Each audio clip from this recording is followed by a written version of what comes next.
A new change to the bail law designed to speed up part of the legal process by having magistrates decide on bail quickly. One of the things that HB 318 did is it added 104 days to the judicial calendar because there previously weren't determinations being made by judicial officers over the weekend. But decisions to let certain offenders out are facing backlash from city leaders who say it's putting violent suspects back on the streets. Walk in the shoes of the victim and tell me how that victim would feel knowing that their perpetrator is out walking the streets. Last week, 2 suspects in Manchester were released after being accused of serious crimes.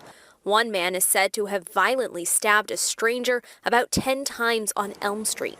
The suspect said it was in self-defense after a verbal argument. The other is accused of robbing a bank.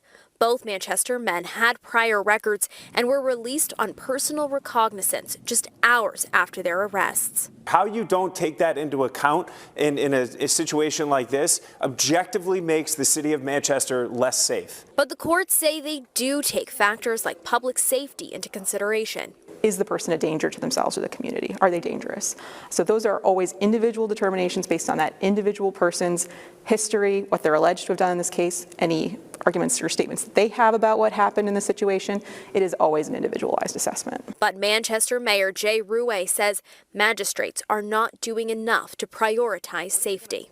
What tragedy has to befall the city of Manchester or the victim of a crime for them to actually take the requirement to look at safety of the city and take that into account?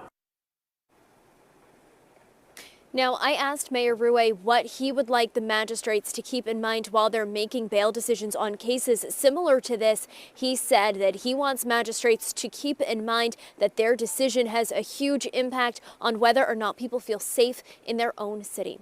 We're live in Manchester. Maria Wilson, WMUR News 9.